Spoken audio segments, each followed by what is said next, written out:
Wow, we are talking about some text messages from hell, are we not? Wait until you see these things.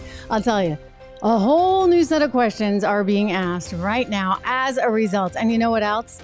KGP over at the White House, that would be Karine Jean-Pierre. She's overwhelmed because not even the mainstream media can totally ignore these things. I mean, that's how bad it is getting, folks. It's so good to have you all here. We're going to talk about all of that. Plus, the Navy. The Navy knew, apparently on Monday, that there had been this explosion and yet somehow allowed that whole media circus to continue.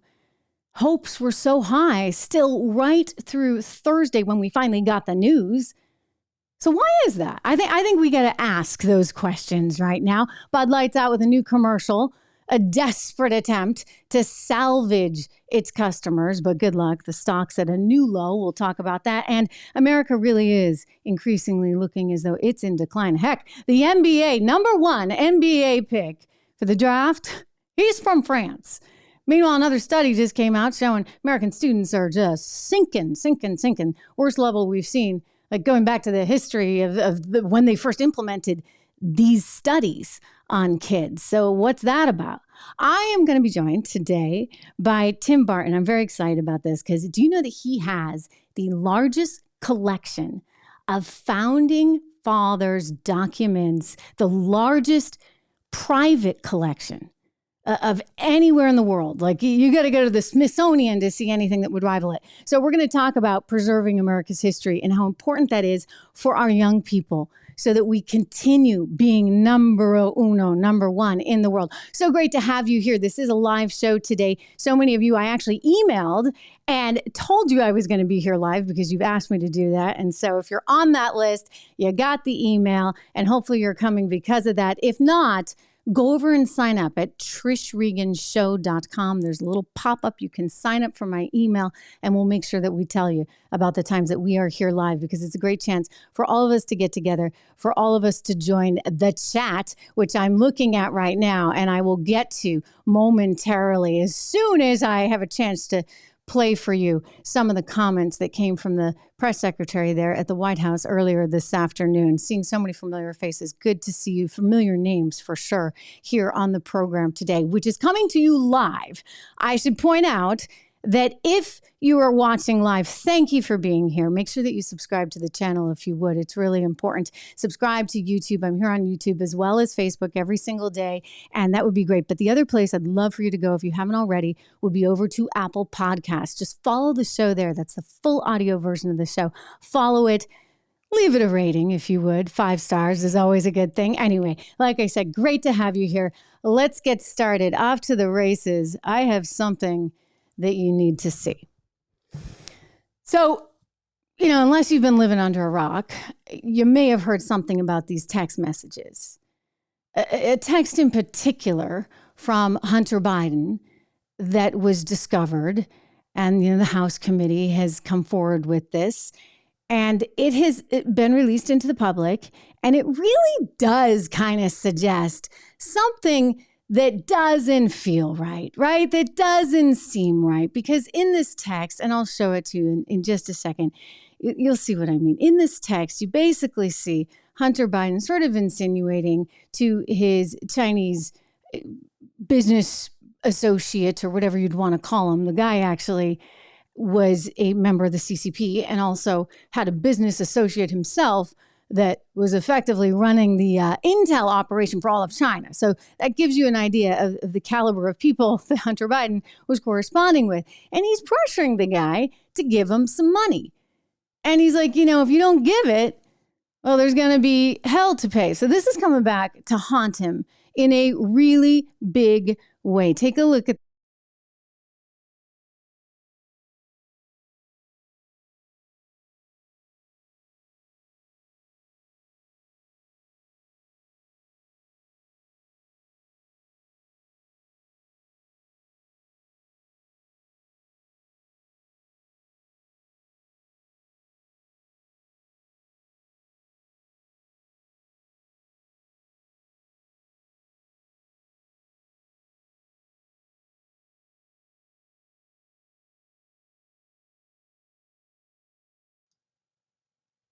Excuse me? Seriously? Hunter Biden, you send in a text like that? And by the way, apparently he wasn't kidding, because the Washington Free Beacon is reporting that there is some metadata showing a picture of Hunter Biden there at his dad's Delaware home, apparently standing with some family members by a Corvette on the exact day that that text was sent. We're talking about summer in 2017. So this is not looking very good. And what's amazing is that fortunately, even the White House press corps seems to be understanding that this is not looking very good. Amazing last night. Everybody was so consumed, which is why we have to talk about that, so consumed with the sub story that it sucked all the oxygen out of the airwaves, right? It was all the focus, of course, yesterday. And we got the devastating news that the 5 souls on board had passed away. Yet somehow the media just ignored this whole thing, right? They ignored the texts. And in fact, the only mainstream media publication to talk about it last night on the evening news would have been actually NBC. So you get to credit them with at least mentioning it. So now a day has gone by. Karine Jean-Pierre is out there to meet the press corps. And here was her reaction when they started pushing her, as they should, on this text. Can I follow up on that? No, I just called in somebody. Go ahead. Yeah, so Kirby wouldn't answer James's question, though. Are you going to answer the question? I mean, not an unreasonable question to ask, but the President of the United States was involved, as this message seems to suggest, in some sort of a coercive conversation for business dealings by his son. Is that something, if he wasn't, then maybe you should tell us? So here's the thing, and I appreciate the question. I believe my colleague at the White House Counsel has answered this question already, has dealt with this, has made it very clear. I just don't have anything to share outside of what my colleagues have shared, and so I would refer you to him and the DOJ. Just not going to comment from here. Text message. What I can tell you is I know that my colleague has dealt with this. He addressed this at the White House Counsel. I just don't have anything else to share. I just answered the question. I just answered the question. Yes or no, was the president involved in the shakedown attempt?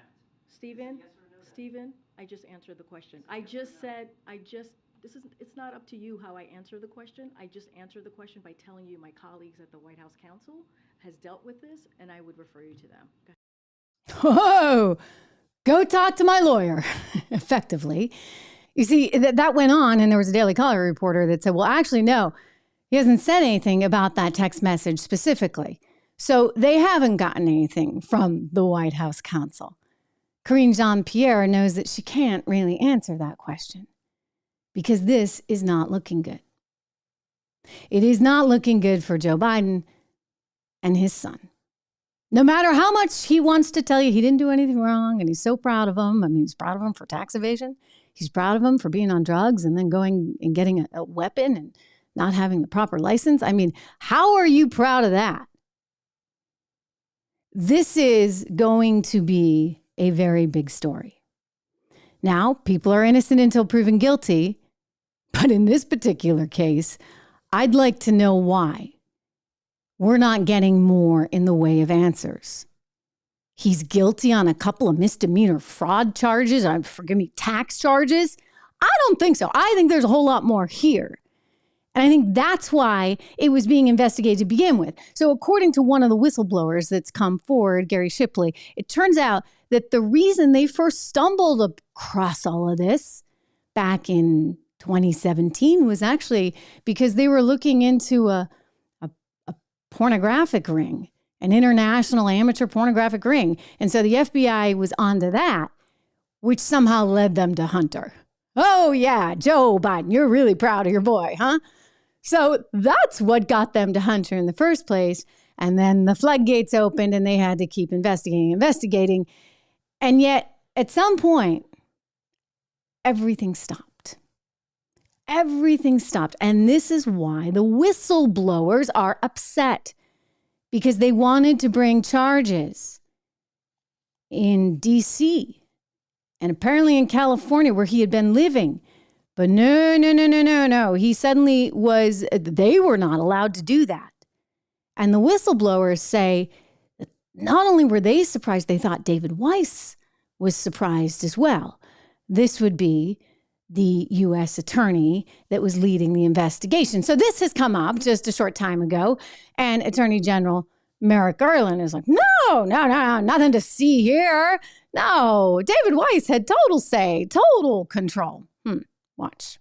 Just to follow on that, do you think that a special counsel, can you explain the rationale for not appointing a special counsel in this case? Mr. Weiss had, in fact, more authority than a special counsel would have. He had and has complete authority, as I said, to bring a case anywhere he wants in his discretion. Really? Well, then why is it that the whistleblowers are telling us that he couldn't, that they were just told, you know what, it's not happening? Could it possibly have been? I'm just throwing it out there. Could it possibly have been because his father was president of the United States of America? I wonder. You know, I've heard some things about the big guy, and they include the fact that he does keep a grudge. And I've talked to Democrats that have said this, and they've known him for a long time, and they're like, yeah, he's one mean, nasty, you can fill in the rest. And I was sort of surprised. I will keep confidential the source that told me this, but it sort of just shocked me that somebody who is a Democrat like Joe Biden is and should be supporting him really said, you know, the guy's not very, very nice. And he said he holds a grudge forever. So like father, like son, I don't know. Let's go back to that text message, shall we? Again, this is the smoking gun that no one wants to talk about. And if you look for it online, as I've tried several times just to keep double checking, it's hard to find. So here we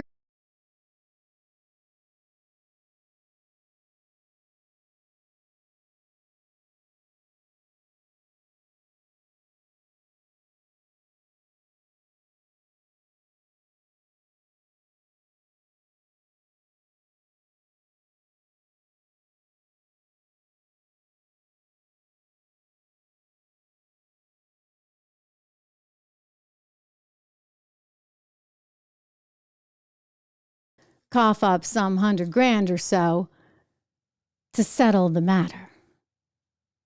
This is not looking good.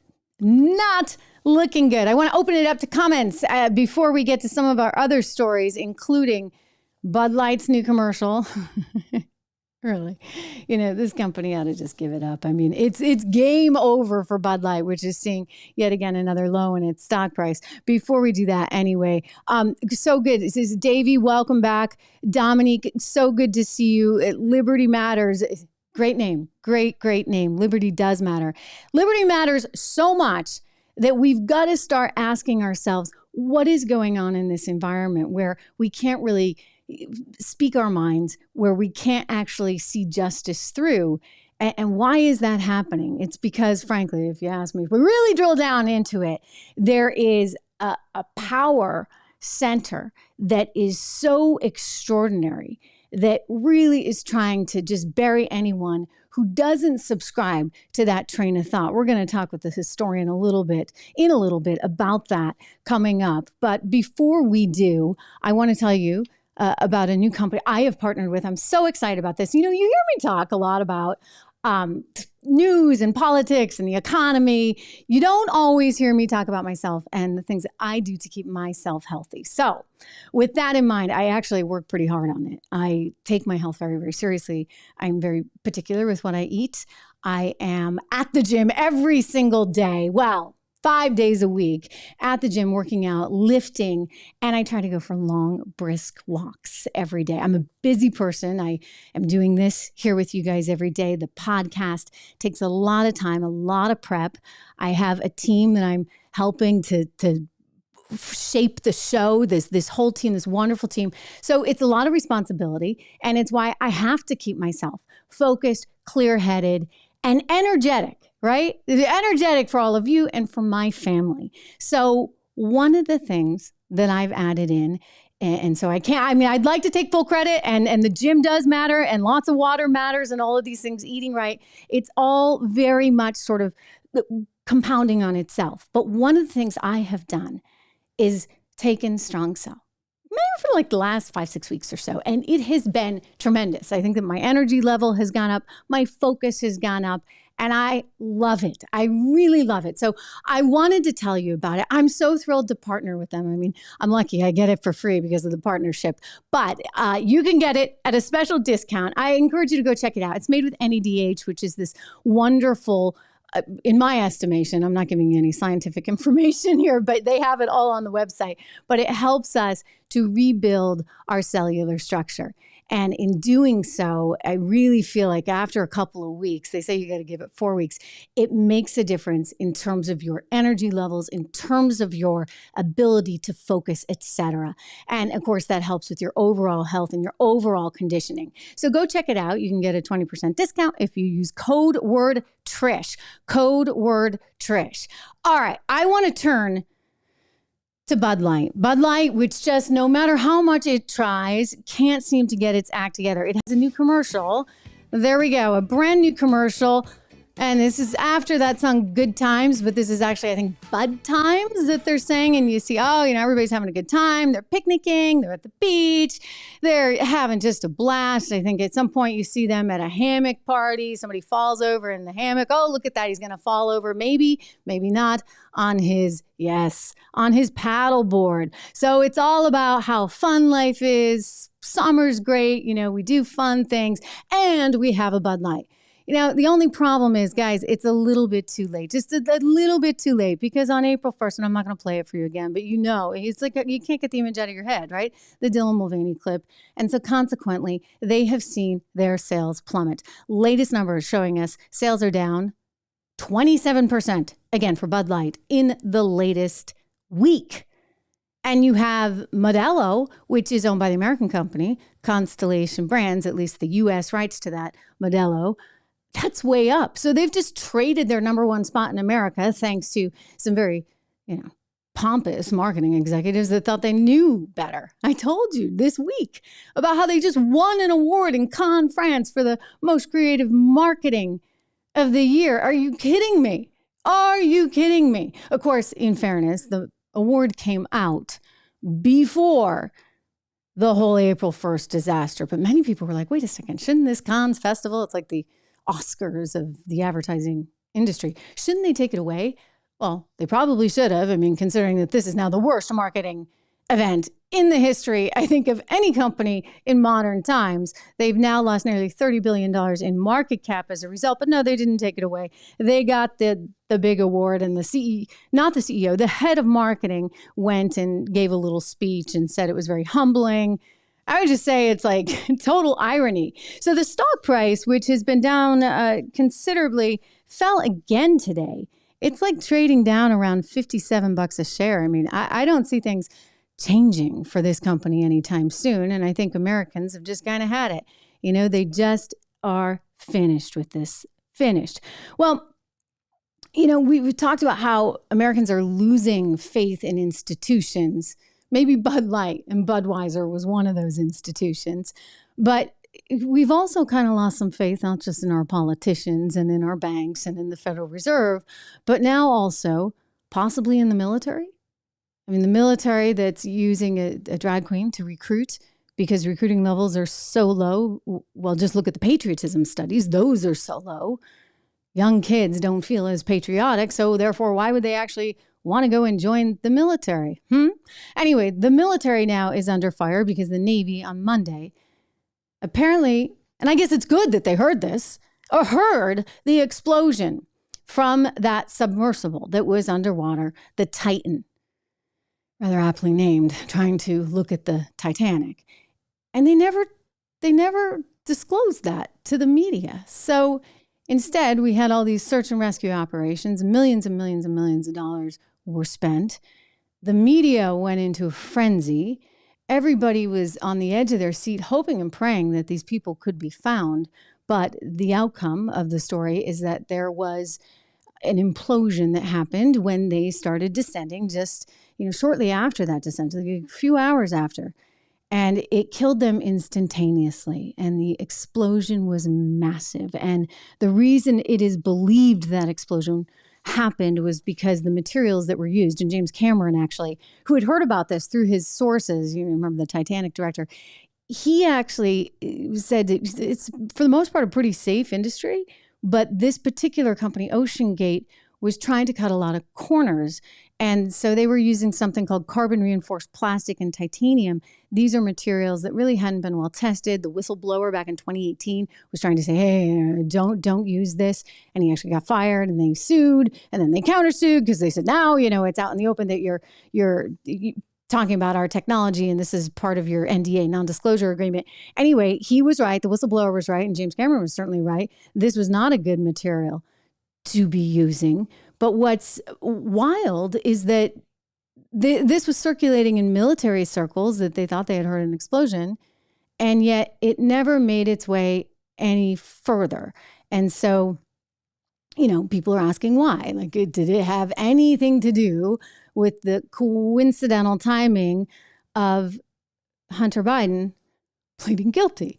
Now, we don't know the answer to that. I would certainly hope it did not, but I think that it's fair to ask the question, why didn't you guys say something?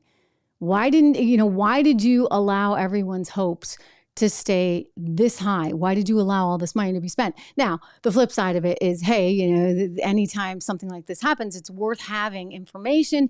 And so it's not as though the money is not being well spent.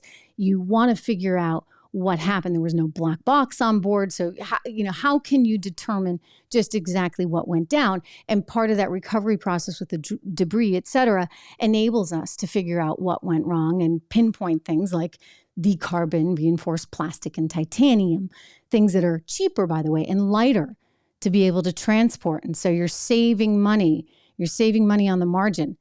This particular company also, the CEO, Rush, he didn't want to get the proper certification. He thought that would just slow him down. Who needs to deal with that kind of bureaucracy? Hey, I'm sorry. When it comes to people's safety, you deal with it. You deal with it. Anyway, all of these questions are surfacing right now because people kind of wonder, why didn't they tell us?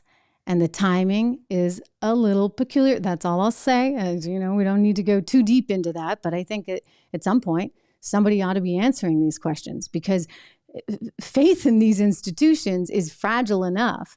And when there are more things that just kind of leave people scratching their head and asking questions, well, you can't help but go there. Okay, let me look at some of your comments on this, because it seems like you guys are with me. Yeah, it's just sort of weird, right? Right. Nothing to see here. Chinese balloon, TCC is saying the Chinese balloon, the military delayed their decision, perhaps. The Chinese balloon, I do believe that the president was talking about that recently, trying to say, yeah, no, it really wasn't a big deal. I mean, I thought that Chinese spy balloon was kind of a big deal too.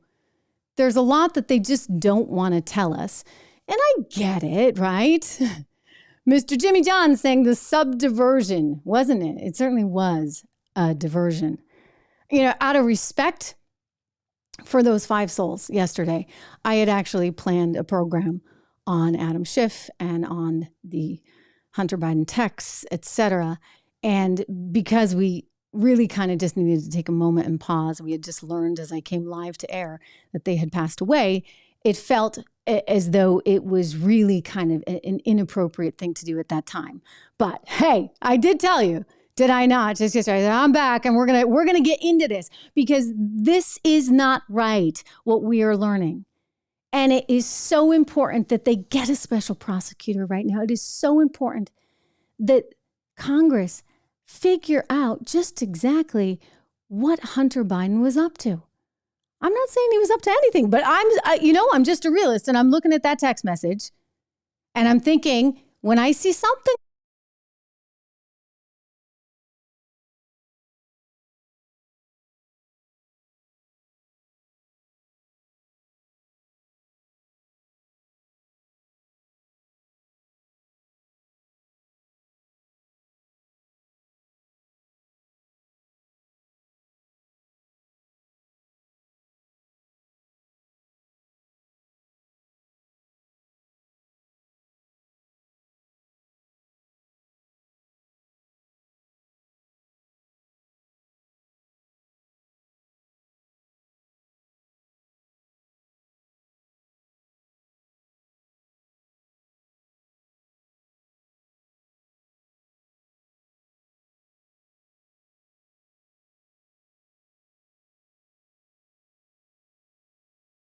Just grabbing some water here from my none other than Live Free or Die cup, which is a shameless promotion. Actually, I didn't mean it to be this way. This is how you know I'm live. Because I do need to gulp my water, but live free or die is an expression I grew up with in the state of New Hampshire. We're going to talk about that a little bit as we get into sort of the Revolutionary War with my next guest. But look, we've got a total failure to have any faith in our institutions, from the banks to the politicians, to the Federal Reserve, to the military. And now, people are like, hey, don't worry about it. Hunter Biden, Joe's proud of his son. I think that there are unanswered questions that we need to get to the bottom of. In the meantime, as this whole political circus continues, look at what's happened to our country. We've had record high inflation.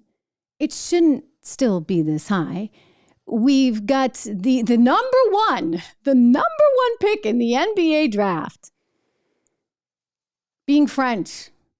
I'm sorry, wasn't that like an American? Nothing against the French. And by the way, this kid is an amazing player. He's like 7'4" and plays like a guard, right? He's fast, just amazing. He's going to the San Antonio Spurs. The San Antonio Spurs, those lucky guys. I mean, look, they had David Robinson back in 1987. They had Tim Duncan back in 1997. And with Tim Duncan, didn't they win like 5 titles right after that? I mean, they kind of really hit the lottery, literally hit the lottery. And they're getting this guy who's French and maybe the next best player since LeBron James. Realistically, he's probably got the most talent of anyone there in the draft. The second guy, that's the American from Alabama. That would be Brandon Miller, and he's going to the Charlotte Hornets. Brandon Miller has had quite a bit of scandal around him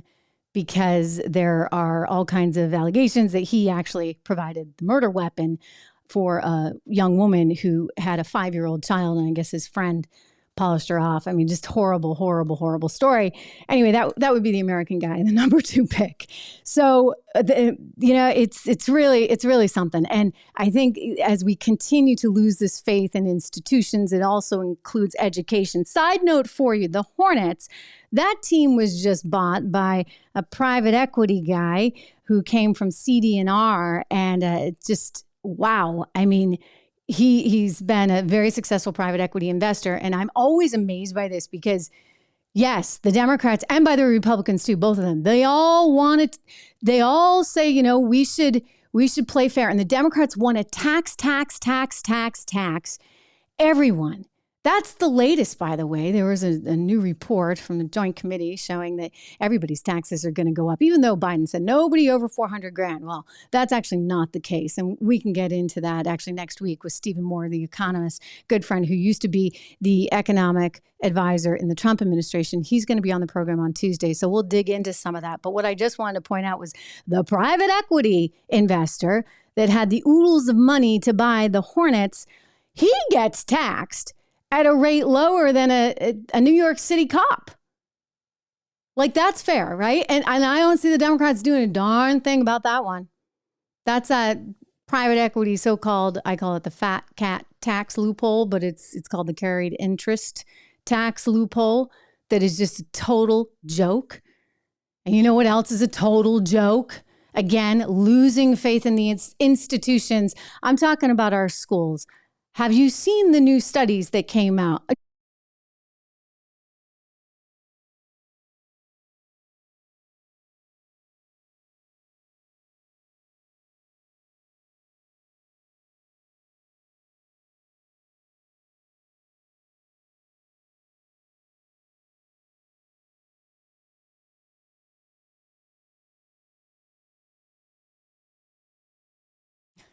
So welcome to the program, Tim Barton. He is the president of Wall Builders, which is the largest private collection of original founding father era documents. A tremendous work that you have assembled, Tim, in your own collection. And I know how devoted you are to keeping the American dream and the history of America alive in a positive way for everyone. So thank you for joining the show.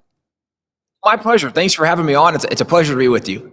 All right, I'm going to get to some of this, the specifics of those test scores in just a second. But first of all, overall, like, how would you characterize what's happened in the last 3 years? When you look at American students that are declining so significantly at a rate that's unprecedented, what is this about? I feel like we've lost our way. I think you're right. I think it's something, too, that it's, to say we lost our way is a little relative because it almost implies that we don't know how we got here. But, we would agree. The reality is that this was very intentional. That there has been a movement by the left, by progressives. You actually can historically track this all the way back in the early 1900s when progressives took over education. You can go back to the Industrial Revolution when there were people like Rockefeller saying, what we need in society, we don't need better thinkers. We need better workers in our factory. And we need people that will just take orders and do what they're told. And we saw this for sure during COVID when the American people, the product of what the progressives wanted to produce was happening when they don't need people that are really intelligent and smart. They need people that are just going to do whatever they're told. So if we're told don't wear masks and they wear one mask and wear two masks and get the vaccine and if you get it, you won't die. Well, actually you can take it and whatever the nonsense was that you only need one. They wouldn't even, in terms of that, you couldn't even find any studies, and there were plenty of them, including from reputable institutions like Oxford University, or you couldn't access the studies. They didn't want you to see it because they didn't want you to question. And I guess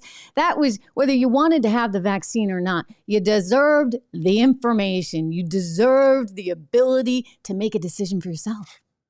Correct. But this is where the point was, that they are trying to produce a society that doesn't think for themselves. They just do what they're told. And as you're saying, it's one thing if we have the information and you assess the information, you go, for me, this makes the most sense. I should do this.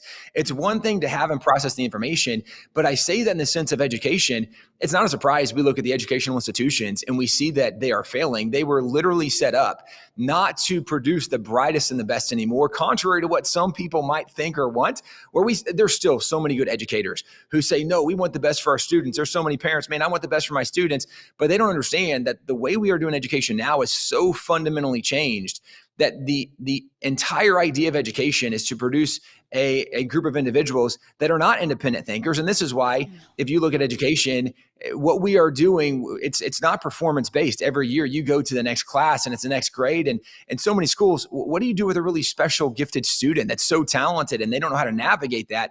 It's also why you see the growth of people that are pulling their kids out of public schools, which has happened a lot since COVID. There's a growth of private schools and charter schools and Christian schools and even the homeschool movement, because people are beginning to realize there's a failure in this. And it's also why, when you look at some of the polling out there right now, that Generation Z, the rising generation, has the lowest appreciation for America of any any previous generation. We've never had a generation that has been less proud to be American. I think the numbers are 16, 17% of Gen Z that say they're proud to be American. We're not giving them a good education. We're not giving them the reason to love their country. Well, we can still say, look, America's got problems, but America is still one of the most special nations in the history of the world. We are failing our students, but I think part of that system was intentionally set up this way to make people dependent and reliant on government so they would take orders and do what they're told. But I think now there are people recognizing the failures and brokenness of that system. There's people that are pulling their kids out of the system saying we need to do something different. And that is good and healthy and what we should be doing to help solve these problems in America. Yeah, incidentally, those same scores, not only were they just record lows on math and reading, they actually said we've never scored this low in terms of history and civics knowledge. So there's a thread there right across that actually gets right into some of the work that you've been doing to try and preserve this nation's history. Look, one of the things that is so special about America is this belief in America, in the American dream. And this is why people still want to come here today. And it's still probably the most fair country in terms of being a real meritocracy, where if you work hard and you get some sweat equity and a little bit of intellect and, hey, you know what, a little bit of luck too, because you still need that. Then, you need the wind at your back, as they say. You can get ahead. You can get ahead in this country. And I don't care where you're from, what color your skin is, whether you're male, female, or who the heck knows what else these days. You know what? If you work hard in the United States of America, you can still get ahead. You may not be able to for long if they're successful in this quest to change the entire system, which would effectively rig it for a certain group and leave a few on the top and a whole lot on the bottom. But still, it's the one place that we have that. I think about it a lot. Just I have family that lives in France, and they have said to me, I have a cousin over there who was raised there. She's actually an American history and English teacher in France. And she said that she's always teaching this American dream because there's no other country like it. And I'm like, you don't have that in France? No, we don't have that in France. She tells me, we don't have it. It just doesn't exist. We don't have that sense of optimism that tomorrow's going to be a better day, right? And that is so critical, I think, to this sort of psychiatric health of a nation. Yes. But this is part of what you've been doing. I'm no historian, but I was a history student in college and specialized actually in early America and founding fathers, Revolutionary War. Grew up in the great state of New Hampshire, where we were one of the original 13 colonies. So I was sort of surrounded by it my whole life, and I've always loved it. But you too were surrounded by it because your father started this, did he not? Yeah, we grew up studying American history. My dad started collecting back in the 80s. And really, he started collecting because the first time he actually had read George Washington's farewell address, there was something that struck him where George Washington said that religion and morality were the indispensable supports of our political prosperity in America. And he thought, that's so weird, because he'd always heard that guys like George Washington were atheists and agnostics and deists, and they didn't believe in God. And yet George Washington, in his farewell address, considered the most significant political address ever delivered, he said, you need religion and morality. And it led my dad to start thinking, have I been lied to? Have I misunderstood the founding fathers? He went back and started trying to find some of their original writings to read. And the more original writings he found, the more he read, the more he realized that the narrative that he had learned was not in fact correct. The founding fathers were not a group of terrible, evil, awful men. Now, they weren't perfect, but they weren't most of what they have been accused of over the last many decades, especially in recent decades. They're not guilty of most of those sins and crimes they've been accused of. But it was his hunger for truth that led him to begin collecting and studying and reading these documents. He started sharing these documents, and it really kind of grew and expanded to a lot of what we do today, where we try to present America's forgotten history and heroes, emphasizing the religious, the moral, and the constitutional foundations of the nation. And even as you're talking about it in France, where America is so different than maybe France, I have with me, this is the first printing of the original draft of the Declaration of Independence. So when Thomas Jefferson pins the original draft. Oh my goodness. Wait, what is this? Right. This is the first print. Now it's 4 pages. This is the first 2 pages. I have the third and fourth page in this portfolio, but these are the original printings or the first printing of the original draft of the Declaration. What is fundamentally so unique about this, what makes America different. I know this is kind of weird trying to get this on camera as we're doing it, but in the second paragraph is where Jefferson lays out, he says, we hold these truths to be self-evident, that all men are created equal. They're endowed by their creator with certain inalienable rights, and among these are life, liberty, the pursuit of happiness, that to secure these rights, governments are instituted among men, deriving their just power from the consent of the governed. What is so significant about this? Why is America so fundamentally different? We're the first nation, the only nation that was built on the idea that there was a God and that God gave us rights, and that government's primary job was to protect those rights. And so in America, we've always been a land of freedom and opportunity because we recognize that the very role of the government, the limitations of the government, are to protect the God-given rights that we have. And among those God-given rights are life and liberty, the pursuit of happiness.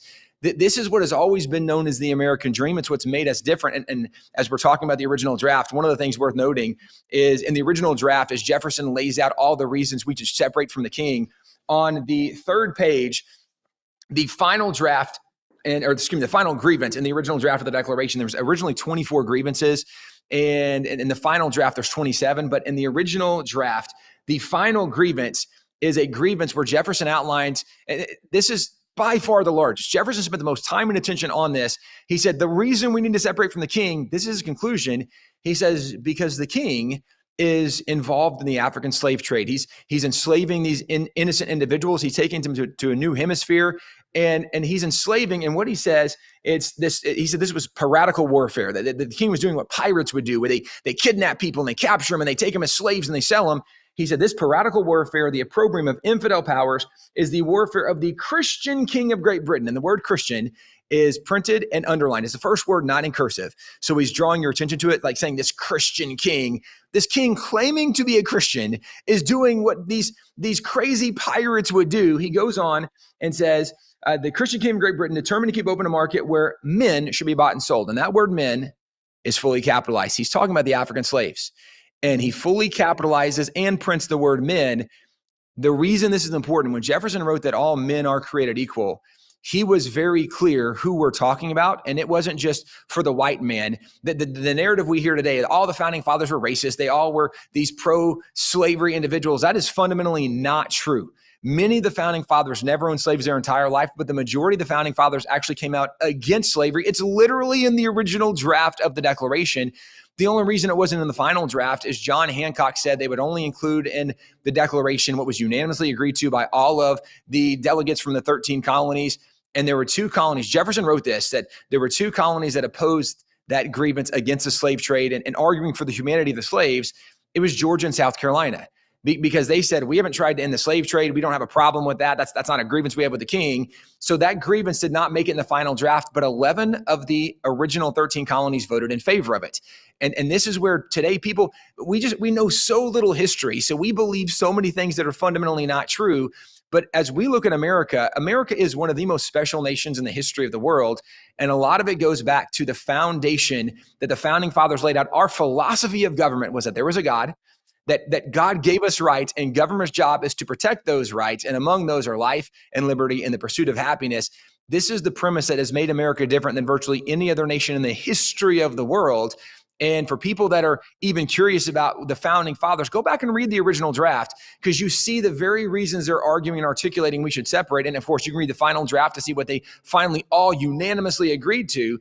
But even the accusations we hear today about how pro-slavery and racist they were, if we just knew some basic history, we would realize the vast majority of these accusations are not true. And America still is quite a special and unique nation. Even with all of our problems, there's a reason, for example, we have a major immigration problem on the southern border. And it's not just President Biden, although that is fundamentally the reason we have this mass immigration. But there's a reason people want to come to America, because there's still something fundamentally true, that there is still more opportunity. There's still more freedoms. There's still more prosperity here than anywhere else in the world.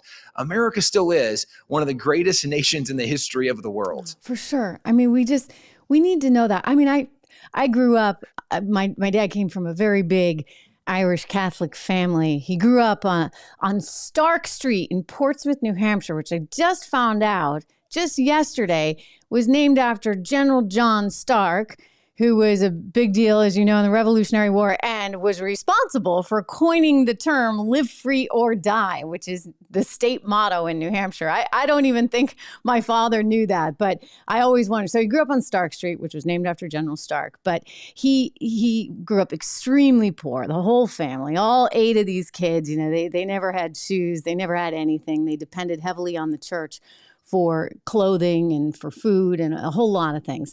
All of them grew up to be incredibly, incredibly successful individuals. And it's just such a testament, right, to the wonder of this country. And I grew up hearing all kinds of stories about the odds that, you know, they had to overcome, but they did. And that was the moral of the story every single time. And as kids, we'd say, Dad, can you tell us more poor stories? We'd ask our aunts and uncles the same thing, because we loved hearing that, Tim. We loved knowing that you could start from nothing. And because of, you know, some hard work and some grit, and these were boys and girls, aunts and uncles, you know, they all became extremely successful. And it was because, you know what, they believed in themselves, and their parents believed in them, and their church believed in them, and their community believed in them. And the whole idea was you're going to do better. And now all of a sudden, you know, kids today are hit with, well, you're not going to have, you know, you're not going to do better. You can't do better in this country because, you know, there's no chance for anybody. And I really think it's entirely the wrong approach. Don't you want to encourage kids with optimism and a can-do attitude? Unquestionably, this is part of the reflection of the cultural Marxism that we are embracing. Because in Marxism, there were only two kinds of people. There were the oppressed and the oppressors. And initially, Marx, he was focusing on an economic theory, and actually that was actually tried in early America back in the late 1800s, early 1900s. People tried to promote this Marxist idea, and they said, "Look, if you're poor in America, it's because somebody's oppressing you." But that never took hold, because to the own example you just mentioned from your family, every single body right now listening, watching us, every single person, either their parents, their grandparents, or their great grandparents, one of them started in dire poverty in America. And yet, because in America, it's a land of opportunity, everybody's been able to elevate their position along the way, because this is still the land of opportunity. But that's why this economic theory of Marxism never stuck. And yet this is now what we've shifted to, kind of like this critical race theory instead of critical theory, but it's cultural Marxism. And we are telling people that fundamentally they are either oppressed or they're oppressors. And that is a lie. First and foremost, we should not be teaching kids lies, and there's a lot of lies, unfortunately, that are being promoted in education today. We shouldn't be telling kids lies, but we should be giving them a vision of hope and opportunity, that if you work really hard, and sure, we're all going to start at different places. Right. Some kids, their parents are incredibly wealthy. Some kids, right, you're still just hoping for a peanut butter and jelly sandwich every day, right? And God bless you. But this is the reality, is that no matter where you start, everybody can elevate their position, and they can lay a new foundation for the generations that follow after them. Everybody can change the trajectory and story if they're willing to roll up their sleeves and do the hard work, because America still provides those opportunities. And part of it goes back to the foundation of our nation. We were founded as a nation that recognized and honored this notion as part of the free market and the capitalist system in America, that in capitalism, it's the closest thing to what MLK talked about, that in capitalism, we judge people not based on the color of their skins, but on the content of their character. We look at what somebody is able to accomplish and what they can produce. We don't care if you're a man or woman, right? We don't care your ethnicity. We don't care the culture and the heritage. What we care in the free market and capitalism is how you are able to contribute and provide and offer things along the way. But the reason that matters is that you're then not going to be held back because you're the wrong ethnicity, you're the wrong color of skin, you're the wrong gender. That's not what stops you from achieving and being successful in America. But if we give kids that vision and idea, it will stop them from ever trying, and they won't roll up their sleeves. They won't do the work. And then they won't accomplish all the things. I'm a Christian, and I fundamentally believe that God creates everybody on purpose and for a reason. And God gives us all different gifts and talents and abilities. And some of those gifts and talents and abilities, I believe that God's given inventions and creativity, and there could be cures for cancer in the rising generation, that God's put vision in them. They could accomplish amazing things, but if we're telling them don't even try, then we won't get to enjoy the benefit of maybe some of the plans and purposes that God intended for that individual, because we're telling them don't even try. The game is rigged. That's an evil thing to tell kids. We should be encouraging them. This brings me to this. So, and you are religious. I myself have become I grew up Catholic, now Congregationalist, but I just think it's so critical, especially, as raising a family, for example, making sure that kids understand there's something much bigger, right, than anything going on in the here. There's something much bigger out there, and having sort of a sense of that, right, is so critical. And you look at the depression among children today, you look at what's happening to our society, it breaks my heart. But I think about how religion has been kind of scorned. And, look, maybe it's not for everyone, but I'll tell you, a little religion goes a long way. And knowing that there's something else more than just you, right, out there, and that there's a purpose, that God has a purpose for you, as you just stated, it does a lot to help people, especially in times of struggle. And did we not go through enormous struggles in 2020 and into 21, and we're still suffering from it today?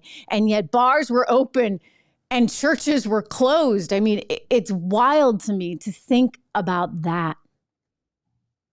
It really is. And one of the things too, that again, I'm going to go back to the Declaration of Independence. Our philosophy of government is that there's a God, and God gives us rights. One of the challenges also, as we become an increasingly secular society, is if we no longer believe there's a God, then there's really not God-given rights that we're going to kind of recognize and defend. But if there's not God-given rights, that means all rights come from the government, which means they can regulate all of those rights. And this is where America was just built on a different foundation. We were built on the idea that government's not the one that comes up with our rights, that they're not the one that dictates and determines what freedoms we do and don't have. Their job is to protect the things that we have. And this is the founding fathers in the Declaration. The opening line is the unanimous declaration of the 13 United States of America. This was unanimous. Every founding father, with all their disagreements, and as people that study history, they'll know the founding fathers disagreed about a lot of stuff. They argued all the time, but this is what they were unanimous on. They said, we all agree that this fundamental premise that there is a divine creator and he gave us rights. Our rights come from God, not the government, not the king. And the more secular we become, the more we look to government. And so when the government says, hey, you don't have the right to go to work, you don't have the right to have a business, and people are like, oh, I guess we don't. That's crazy. The government does not get to determine that. They are not the one who originated our rights. Their role is to protect our God-given rights. And this is where, even if people aren't sure what they believe about God or religion, you better be understanding of the notion that we still want the idea of God-given rights, because if we don't preserve and protect the notion of God-given rights, then ultimately all we're doing is saying whatever political party is in power, they get to determine what freedoms we do and don't have. And that's a scary and dangerous place that we do not want to be in, because that's what happens in third world countries, banana republics, dictatorships. America's never been that, and we don't want to become that. We need to preserve the notion that there is a creator who gave us rights, and that government's job is to protect those rights. That is the philosophy of government that has made America the most special, unique place in the history of the world. Why is the left so obsessed with gay? Is it about power? I mean, you look at, for example, I don't know if it's still on their website, but Black Lives Matter, which incidentally is dealing with some serious financial struggles. They spending a little too much on themselves. It's that whole Marxism, comes back to bite you in a big way. Anyway, they were very negative on the nuclear family, really wanted to see the destruction of the nuclear family. I don't understand it, because to me, every American should want what's best for the country. I think marriage and children and family units are just such a critical part. Listen, it's not easy to raise kids on your own. I don't wish that really on anyone. Having a partner is so critical, and it's study after study would show you that children who come out of two-parent households do much better in life. They just do. They're set up. It's easier. Again, I think you can accomplish anything still in this country, but you've got a better, set of facts when you're starting out in the world. If there's two parents there to help you through things, and two parents that can help each other through things, why would anybody want to get rid of that? Yeah, to your point, it's something that is actually pretty statistical, easy to prove with the value of having a mom and dad in the home. Because even saying two parents, a mom and dad is still different than two moms or two dads in the sense of what it produces in kids statistically, how kids do mental health, emotional health, how they do academically when it comes to even crime, not committing crime or violent crimes. It's very significant what the stats show. And this is not really questionable. It's also true, as you mentioned. I mean, marriage is not easy. Raising kids is not easy. These are hard things, but strong marriages help produce strong families, and strong families help produce strong communities, societies, and ultimately nations. We should be promoting the idea of what would make our nation the strongest, and that is strong families and therefore strong marriges. But where and look, people are saying, and I get it, by the way, if you're in a abusive situation, I want to just caution, it's not necessarily always going to work for everyone. Hopefully it does, right. But you want to at least start with the premise, right? That, that it is an ideal that hopefully should be aspired to, because it will make your life a little bit easier and your children's lives easier. And I think that, the idea that, church and community helps all support that. It's sort of this, very fluid kind of thing, right? Where, the church is encouraging something, the community is encouraging, it's helping with the societal norms, which, by the way, from an economics perspective, even gets you back to things like property rights and making sure that a woman and children are provided for. It's all part of sort of having sort of a society that works in harmony together. Absolutely. Yeah. And to be clear, right, we're definitely not trying to disparage anybody that's had to go through a tough relationship or had gone through divorce. And we're not disparaging that. But if you're having an aspiration, right, I think everybody, even the people that have been in terrible marriages, they would go, man, I wish I could have been in a great marriage. Right. I mean, that's still an aspiration. But the point is that this is what we used to know helped make a society strong. And under Marxism, they say that kids belong to the government. We've actually seen, right, Democrats say this. It's part of what led to Youngkin's election back in Virginia in 2021, when you have Democrats saying, hey, parents should have no say in their kids' education, right? Kids belong to the government. That's a crazy thought, but that's a Marxist and a communist idea. And this is what we are seeing promoted, is we don't need families because kids should belong to the government, which again, it's just a very different premise and philosophy in the way life should work and life should function. And when people are promoting this Marxism, when we promote socialism and communism, people also should understand that these are the very ideas that in the 20th century alone led to the murder of more than 100 million humans in society. Whether we talk about Russia or China or Germany, or we can look at all these nations, this is the ideology that's led to those evils. And today the argument is, well, but in America, we would do it different, right? We will fix socialism. It's going to work here for the first time of anywhere. I'm sorry. You know, we've seen that movie before, a few too many times. Right. Go around the world, take your pick. You know, human Exactly. beings, I'm sorry, you know, and maybe this is why they need a little religion. Well, you know, we're kind of instinctively selfish, and we have to fight sometimes against those instincts. But I think the great thing about capitalism, the beauty of is it sort of recognizes that human beings have those tendencies and tries to actually turn it on its head and say, okay, well, let's use that to the advantage of society. Whereas with Marxism, it's like, okay, well, let's forget those things exist. Except, of course, well, they do. So then the people in charge, and, you know, you look at Black Lives Matter, I just mentioned, with their extraordinarily expensive homes and, you know, some of the relatives being on the payroll. Like, look, you know, that's what happens. And you look at what the Castro family in Cuba and the money they had, or, you know, Venezuela and Hugo Chavez and his daughter was loaded. I mean, those are the people that wind up with all the money, and everybody else, good luck. And this is where, like, socialism, Marxism, it's not a bad system if you're the one on top. In fact, it's great for you because you get all the money. It's just miserable for everybody underneath. And you know, one of the arguments that I would even point out, when we know right now the majority of college students, I've seen polling up to 75% of college students have a favorable view of socialism and this general ideology. I think we have a basic misunderstanding, because any nation, any people group that's embraced these ideals, it has reduced freedom and prosperity. And I think you ask any college kids, hey, do you want freedom? Do you want money? And they're all going to say yes. Then you don't want socialism, because nowhere in the world. So here's an interesting study that just came out of Princeton. This blew me away, because, you know, Princeton, you know, good school, I guess, you know, like, you know, Harvard, Princeton, Yale, right?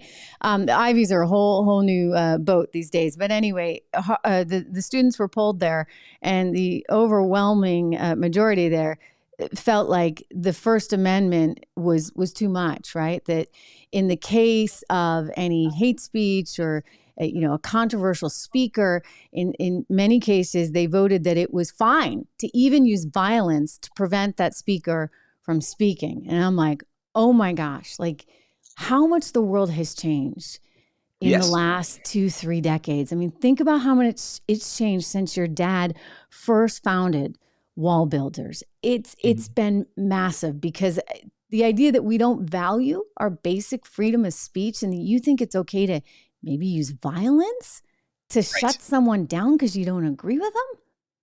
Yeah. That's different. And this America. is actually, and this is why we exist at Wall Builders, trying to restore that biblical and moral foundation. And by saying that, like, even some of the basic frameworks of capitalism, it's embracing some of those thoughts that really, you go back to the Pilgrims, and they're the ones that start the first free market system in America, but they were applying the Bible to do that. Now, you don't have to be a Christian to be in the free market or capitalism, but there was a biblical moral foundation in America that was shaped by the Bible, and then restoring those constitutional principles. This is why we exist, to say, hey, we should be moral people, right? We shouldn't punch people in the face we disagree with, that there's some constitutional freedoms and protections. And we are seeing a decay of this in society around us. Now, fortunately, we also are seeing an awakening. because since COVID, there are so many people waking up going, what is happening right now? We've seen a resurgence of parents getting involved at school board meetings, parents getting involved at city council. In fact, prior to COVID, most people didn't even know the name of their mayor, right? We didn't know who these people are, but when they start shutting us down, all of a sudden, Americans begin waking up and saying, we don't like this. And the fact that we are getting involved, this is how we solve the problem. We solve the problem when we wake up and get involved. The reason America has derailed and gone the wrong way for decades is because so many of us have sat back and we haven't been involved in the process. And we see that with elections and polling, because even if you look at elections, you never even have 50% of the nation voting in elections. You will see now a resurgence, especially at local elections, where the local elections, the average local election is like 3% of the local population votes for the mayor and the city council and school board. Well, now we're seeing 7, 8, 9%, which is still a tiny minority, but you're seeing people wake up and start to care about this again. And the more we start to care about this, the more I think we will start to see things turn in the right direction. And just one anecdote thought, as we look back as historians, if we look back at the American Revolution, in the American Revolution, the Americans were outnumbered. They were outgunned. There was only about 25% of Americans that were supportive of the revolution. And of those 25%, the estimates are it was only 7, 8, 9, 10% that actually. That's a very interesting stat, by the way, that you just mentioned. Only 25, because there were a lot of people that were like, look, just pay the taxes, and get on with it. Yeah, and so estimates are it's between 25 to 30% that were on the side of the British, 25 to 30% that were on the side of the Patriots, and the majority were in the middle going like, hey guys, like somebody figure it out. We don't care. We just don't want problems. But even of the Patriots, it was only 7, 8, or 9% of the population that opposed the British in the Revolution. And actually in the Revolution, the Americans lost the majority of battles. George Washington was only part of 17 battles. He only won 6 of those. We lost the majority of the battles in the Revolution, but because we kept showing up, because we kept fighting, we eventually won the war. And I think this is what we're starting to see as Americans are starting to show up, as we're starting to push back against some of this cultural Marxism, against some of this nonsense. I think we are going to win this war, but I don't think we're there yet. I think Americans are beginning to wake up, and the more we wake up, the more we get involved. If we will stay persistent, if we will persevere, we can win this war. We've got great historic examples. You don't need the majority of the population. You need a consistent, dedicated, perseverant group of individuals who will continue to show up. And if we do, we can win these cultural battles. We can restore the constitutional principles. You're a big part of that. You're what you guys are doing is a big part of that, I would just say. And I encourage people to go check out your podcast, Wall Builders. But you just showed us there a draft of the Constitution, which really negates all these theories that the founding fathers were a bunch of racists that didn't care. I mean, you just showed us, and it's fascinating, that they were pointing to the King of England and citing the fact that he was engaged in this slave trade as one of the reasons why he was not a good Christian. And these are stories that really are not being told because it's not expedient to do so. I think it's amazing what you're doing. I think it's incredible that you've suffered from some negative, I guess to be expected, but sort of just negative attacks. I told you off camera before we began, I read an article in some super liberal nonsense magazine blog thing that was really attacking you because you didn't have all the history degrees that they would have thought you should have. So you didn't go to Princeton or something. And to me, it just was mind-boggling, because when did a historian have to have a degree? When you consider that you're in a vault, are you not? I should tell the viewers, you are in a vault that is protecting those documents. You're actually holding them. How cool. Like holding them yourself. You've read them. You are so steeped in this, so far above and beyond what anybody with the PhD from the Ivy is doing. But you're threatening, keep in mind, Tim, are you not, to the system? Yeah. Because you have a different narrative than, say, the 1619 Project. Which, right. by the way, aren't historians either, are they? Well, no, and that's a great point, because, right, even the people that would criticize in the PhD, us, Ivy League sense. Right. No, they would criticize us for not having the right credentials, but they don't criticize anybody on their side who doesn't have the right credentials because it fits the narrative, right? It's like the Bill Gates who's giving us medical advice, and people are like, wait a second, you guys, y'all don't have, you're not doctors. Well, either's Bill Gates, right? But as long as you're on their side, they're not going to criticize you if you promote the narrative they like. But if you're on the other side and you promote a narrative they don't like, then they're going to find reasons to attack you. And this goes back to the ad hominem attack. When if you can't debate something on the merits of the argument, right? If you can't say, well, you're wrong historically, the way you presented something is historically wrong. Well, that's different than saying, right, we don't trust this person. They don't have a degree, which really is you saying that you can't show that the argument's historically wrong. So you need to do the ad hominem thing and attack the individual. We see a lot of that because they don't have the leverage to stand on from the historic perspective, because what we're promoting is actually true and it doesn't fit the narrative of what they're promoting. That's why the attacks come. I am so impressed by what you're doing. Can we see that document one more time before I let you go? Absolutely.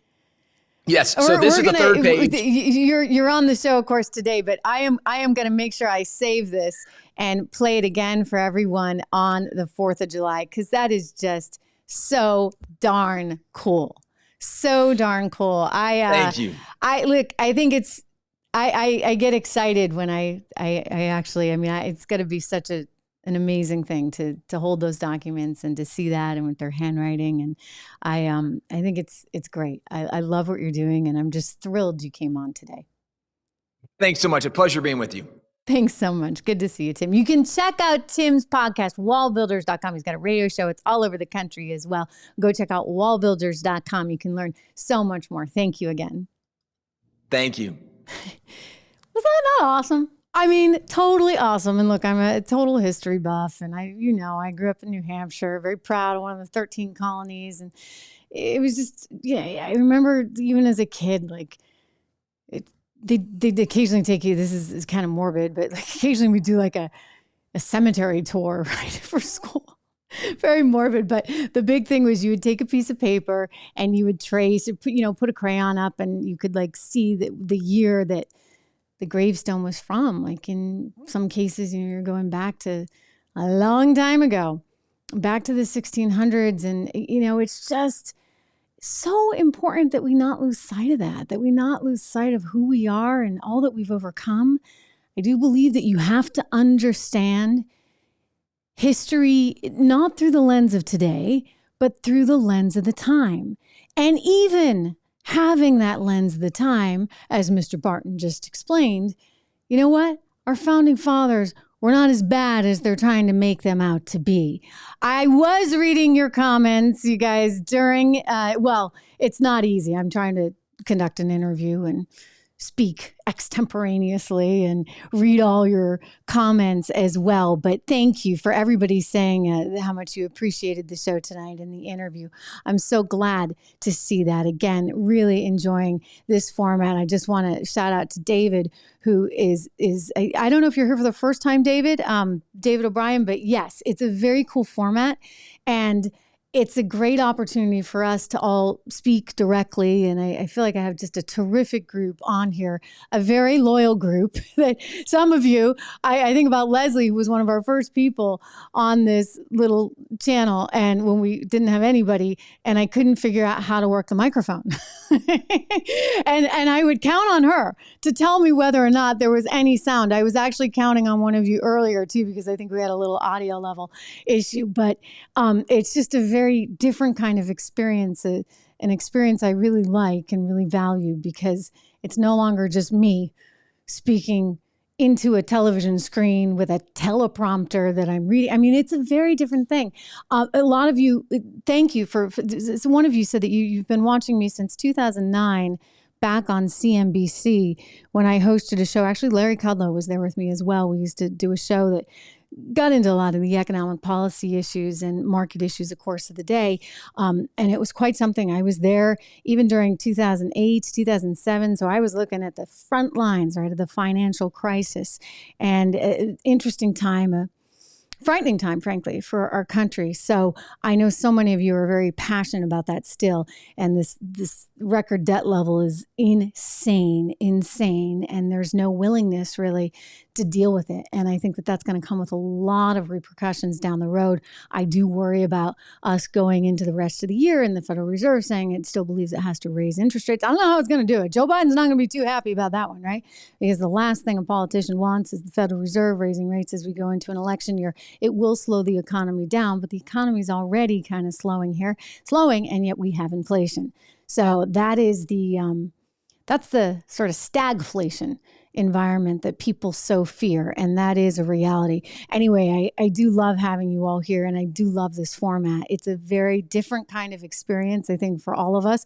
And we don't have as many bells and whistles, right? You don't have all the graphics, and you don't have as much video, but I think all of you are interested in the content itself, as am I, and it really encourages us all to put our listening caps on. So if you haven't subscribed to the audio version of this podcast, it will be going up momentarily. There's a little bit of a delay because, like I said, I'm live on Facebook, I'm live on YouTube, but there's a little bit of a delay in the Apple podcast. Do me that favor, though. Go over, just, subscribe, just follow. It's all free. I would love to have you over there as well. It helps the algorithms, the more people we can get. So thank you to all of you who have been here from the beginning. John Palmer, good to see you again. Good to see so many sort of steady people always coming back. Stevie, I think that was you that talked about throwing Bud Light in the in the Boston Harbor there, having a little tea party. I love that. I was finding myself almost laughing out loud. I am going to give you guys the link to my website, which, forgive me, it's in the process of being redone. So don't be too harsh on it. But the important thing is that there's a pop-up there at the TrishReganShow.com. TrishReganShow.com. There is a pop-up, and you can sign up for alerts. And what we're trying to do is put a little alert system. Alphonse, who was here with us yesterday, was highly recommending that. He said he gets that from some others. So I thought, well, we can do that too, right? So if you're interested in being here and participating in these live conversations, go to TrishReganShow.com. Sign up for the email, and I will make sure that we try to always get some kind of alert out to you when I am here. Anyway, great to see you all. I hope you have a wonderful, wonderful weekend, and I may be back. All more reason to sign up for those alerts. Again, so nice to see you, and we will talk some more very soon.